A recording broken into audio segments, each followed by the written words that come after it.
Keep your theocracy off our democracy. And 36 atheists did carry provocative signs and complain of discrimination. And that's what we were trying to achieve and get our message. He sells all sorts of products designed to mess with your mind. Lost me right there. All right. So, given two mutually exclusive propositions, you say, well, there is this fact: the rock is blue. Okay. Right? Okay, great. The rock is blue. The rock would still be blue in this instance or on this instance. Given the truth of either proposal, the rock would still be blue. It doesn't matter.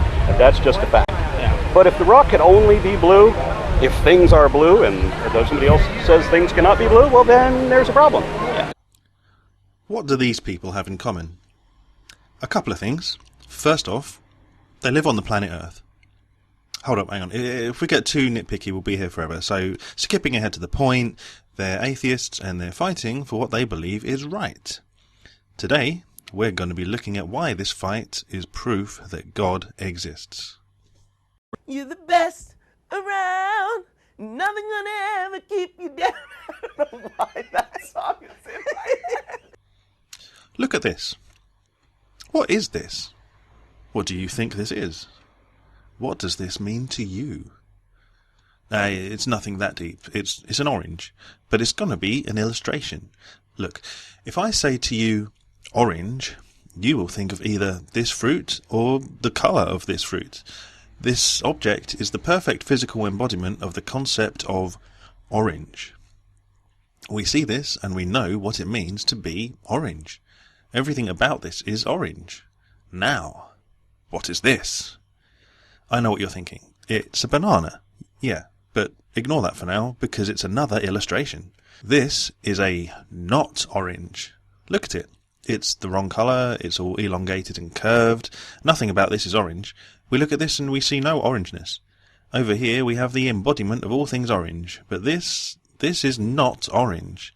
If we desire orange, we are in the wrong place. Begone, ye not orange. So, what am I on about? Hopefully it'll become clear soonly. This is the moral argument for God's existence. As is the norm for these philosophical arguments, the way it works is if the first two premises are true, then the conclusion will also be true. So, premise 1 there is, if God does not exist, then objective moral values do not exist. Premise 2 is, objective moral values do exist. And the conclusion which follows from those is that God exists. Right, so if P1 and P2 are true, then C is definitely true too. Let's take a look at those P's. If you don't believe in God, then where's your moral barometer? Steve Harvey gets a lot of flack for what he said here, but the flack is only coming from people who don't actually understand what he's saying. He's not saying that atheists are bad people. He is not saying that atheists cannot be good people. He is not saying that atheists can't have morals.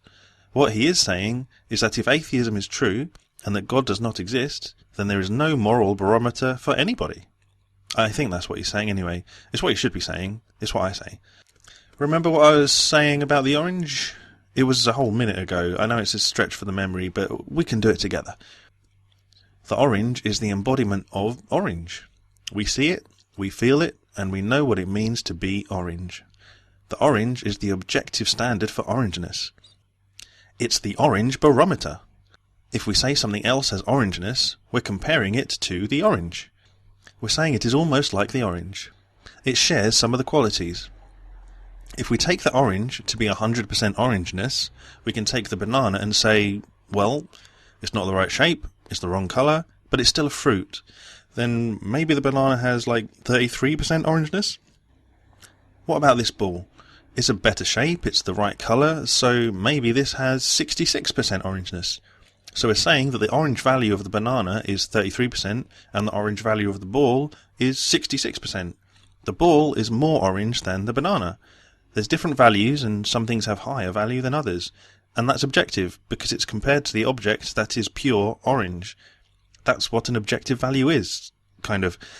That should be broken down a little bit more actually. Objective means true, independent of opinion or personal feelings. It means based in reality. It means factual. If something is objective, then no one can rightfully disagree with it. Up is up, this is taller than that, and so on. Value, in this context, means worth. So an objective value doesn't mean what is it worth to you, it means what is it worth in and of itself, because worth to you is dependent on your personal feeling. If something has objective value, your existence makes no difference to it. Objective is kind of the opposite to subjective. Subjective is basically another word for opinion-based. So I could say I like the banana more than I like the orange. That would be true, by the way. Someone else could tell me that they like the orange more than the banana. That would also be true. There wouldn't be any contradiction between one of us liking the banana and one of us liking the orange. It's just opinion, and neither of us have more correct tastes than the other. When I say I think the banana tastes better than the orange, that's subjective. That's on me. But when I say the ball is more orange than the banana, that is objective. I can't disagree with reality. You see, when something is objective, it's about truth statements. A subjective opinion is just my own personal feeling about something, but an objective fact is something that is based in truth. The objective fact is that the ball is more orange than the banana. So if I said the banana is more orange than the ball, I would be wrong. I would be wrong because I said something that contradicted an objective truth. I would be wrong because I contradicted reality. But I can say I like the banana better all day long. If someone else said that they like the orange better, we'd both have equally valid subjective opinions. There would be nothing beyond us that could possibly decide between the two of us who is right, because when it comes to the subjective, there is no right or wrong, it's just taste. Now, what would we do if there was no such thing as an orange? Orange was just a figment of our imaginations, but we still have ball and banana. If there was no such thing as orange, could we factually say that the ball was more orange than the banana? I don't think so. If there was no such thing as orange, then our definition of orangeness would just be something made up in our minds that we are using as a standard. But a standard made up in our minds is about as subjective as you can get. What if someone else defined orangeness differently? Then how would we know which of us had the right definition of orangeness? We wouldn't be able to figure it out, because there is no real orange to measure our imaginary orange against. We have the real orange, which has this shape and colour and informs us on the true nature of orangeness. But without the real orange, if someone said that oranges were long and yellow, there can be no evidence that would show that they were wrong. Naturally, we're inclined to think orangeness is related to this orange that we know about, and will resist anyone who tries to define it any other way, but that is because we've been conditioned to recognise this as orange. If this did not exist, we have no objective standard for orangeness. We could have been conditioned to accept something else as orangeness, and it would be no more or less accurate. The orangeness value of the ball and banana are directly related to the objective standard of the orange. Without the orange to be compared to, the objective values of the ball and banana are non-existent. The orange is the only object that is intrinsically orange, while these other things have orangeness relative to the standard. So while they might look like what we subjectively think is orange, they in themselves have no orangeness because there is no such thing as orange. So given an objective orange, we can find the objective orangeness values of other objects by comparing them to the 100% ideal standard of orangeness. Given an orange that is only subjectively defined by our minds, but does not actually exist in reality, we can only find subjective values. How does any of this orange-banana stuff relate to morality? He says, assuming that you haven't made the connection yourself yet. Well, if we take this orange to be the embodiment of orange, and the standard of orangeness by which we can recognise the orangeness in other things, and we understand that that is the only way to discover objective orangeness, we can find objective orange value in other things. See, we find objective value in reality, but we place subjective value onto things. That's the difference. So, if we can see that we need an embodiment or an objective standard for something before we can tell if other things have the same quality as it, then we should realise that for there to be any kind of objective morality, we need some kind of objective moral standard to compare our ethics to. A moral barometer, if you will. We need to know what 100% goodness looks like before we can say that something else is good, or even more good than the other thing. We don't have many options. In fact, theoretically, there is only one. God, as traditionally defined in many faiths, is all-loving and wholly good. In the Christian faith particularly, he could be described as the embodiment of goodness. God is love. God is mercy. God is justice, and so on. And it makes sense. If good were a thing, what kind of shape would it take? Love is probably the purest type of good, but for something to be love, it would have to be a personal being capable of expressing that feeling. And the triune nature of the Christian God allows him to express love between his persons while being one being. But the Trinity is a subject for another day. So an all-loving, holy good God is the perfect candidate to be the embodiment or objective standard for goodness. But are there any alternative options for atheists? Is there anything else that can be described as perfect goodness? No, there isn't.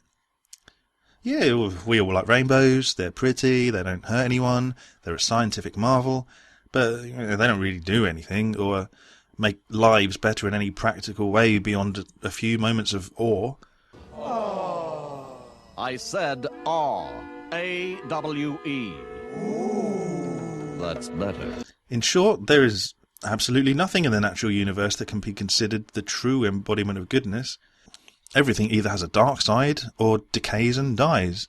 Or in the case of things like rainbows, there just isn't any kind of capacity for important aspects of goodness like love or charity or justice. So we're forced to conclude then that if objective moral values exist, then there is an objective moral standard, and the only theoretically possible standard there could be is God. Well, that's P1 then. Let's get on with P2. Objective moral values exist. Right, I'm going to be straight with you. Usually when it comes to these philosophical arguments, we can support the premises with a good bit of solid evidence and logic. But this time, I don't know. There's nothing I can present that definitively proves, hey, here's some objective moral values. I don't have anything like that. However, thinking back to those clips at the beginning, those guys all thought they were doing the right thing. They were trying to convince other people that they were doing the wrong thing. Imagine if instead of those protests being about moral issues, they were about oranges and bananas. One side saying they like bananas more than oranges, and the orange lovers should be ashamed of themselves. Which would be nonsense, wouldn't it? The banana men wouldn't have any right to tell the orange lovers what they could or couldn't eat. They just have different tastes. So, looking at things like those protests and daily politics and a whole lot of stuff we see in our lives, it's obvious that nobody lives as though moral codes are something that's simply a matter of taste. We all stick by our ethics and believe that our morality is correct and true. You can't argue opinions. You can only argue facts. So if morality is all opinion, then nobody has a right to enforce theirs on anybody else. But if we have an objective standard and objective values, it means that some of us are factually correct and line up to the truth of reality, and we should be trying to set straight the people who have got their moral codes messed up. Can you put someone in jail for disliking oranges? No. But we can put people in jail for saying a banana is more orange than a ball. Stealing or murder. We can't justify that if the only reason is that we don't like being killed and stolen from. If they like killing and stealing, their opinion is just as valid as ours. And if there's no moral value or duty to care for other people, then the murderous thief who breaks into your home is just living by survival of the fittest, and there's nothing wrong with that. He'll take what he wants from you, and it's your problem if you can't stop him. Was that wrong? Should I not have done that? I tell you, I gotta plead ignorance on this thing, because if anyone had said anything to me at all when I first started here that sort of thing was frowned upon... We don't live like that, and none of us would want to. We all live as though there are true objective facts about morality, and for most of us, our goal is to build a world where we have the best morals and a happier human population. That's what this comes down to. As soon as any of us try to say that it is a fact that murder is less moral than charity, then we're talking about objective moral values. We're measuring the moral values of the two things. The banana was 33%, the ball was 66%. The alternative is to say, I prefer charity to murder, but when it really comes down to it, neither is truly good or evil, it's just my taste. Some people at this point ask, okay, then give me an example of an objective moral value. Which is a question I think betrays a major misunderstanding of what I've been explaining. Is that my fault? Am I bad at explaining things? I really don't know if it's possible to break this down any simpler. Okay, anyway, let's try. Look, here's a measuring tape. This is an inch. This is 20 centimeters. We measure them all as factual units of distance. So whatever our moral barometer is, or our moral measuring tape, we'll be comparing moral actions along this line. They would all be objective values. There won't be some objective values and some subjective values. There aren't objective inches and subjective inches. Am I right, guys? Once you have an objective standard, something like a measuring tape, every value you measure by that standard is also objective. So, premise 1. God is the only possible moral standard for objective moral values. Premise 2. If you ever claim that something is better or worse than something else, and you aren't just giving your opinion, then you have to affirm that objective moral values exist. And conclusion?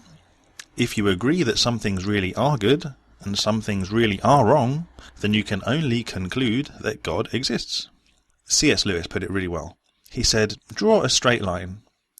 You know what a straight line is. Now, draw a crooked line. Okay? The only reason you know what a crooked line is because you know what a straight line is. If straight lines didn't exist, there wouldn't really even be crooked ones either. It would just all be lines. Because you know about straight lines, and straight lines are real, you can see just how crooked all the other lines are in comparison. If good is a straight line, we can see evil by how crooked the other things are in comparison. But if there is no straight line, then there is no good, and there can't be any evil because evil is the corruption of good. So for me, the moral argument can go two ways. You can agree that some things really are better or worse than other things and are forced to conclude that God is real, or, if you insist on remaining an atheist, you have to conclude that P2 is false, that there is no real right or wrong, and that morality is ultimately meaningless. You have a choice. God and meaning and purpose and a real conflict between good and evil, or atheism and nihilism. Everything's meaningless and anything is permitted. Now, that's not to say that if you're an atheist, you might as well start your murder spree now because nothing matters. I hope you don't do that, but it does mean that if you want to carry on living with your own personal subjective ethics and moral code, you kind of have to live with lying to yourself and pretending that they are actually worth anything. The usual thing that atheists have said in the past about this is that they choose human flourishing and happiness as their moral standard. From that they can figure out which laws, rules and ethics make the most sense and will be best for that standard. They can do that, but again, what you have to realise is that choosing that standard is a subjective choice. Humans like happiness, so they choose to try and spread it. But beyond humanity's own desire to be happy, and assuming there is no God, is there any reason to think that human flourishing is truly a good thing? No. One day, the human race will be extinct, our planet will be burned up when our sun novas, and the universe will go out in a heat death. Eventually, there will be nothing left of the things that people created and built. There will be no legacy, just nothingness. Humans had a good time while they lasted, but nothing any of them did made a difference to anything in the end, so ultimately it's all pointless, and that's the bleak outlook of atheism. Don't get me wrong, bleakness doesn't mean not true, I realise that, but in my experience a lot of atheists don't actually realise what their worldview entails. But the moral argument spells it out loud and clear. A good God, eternal purpose and meaning, or atheism and a bunch of just killing time before time kills you. And that's it. See you next time. Amen.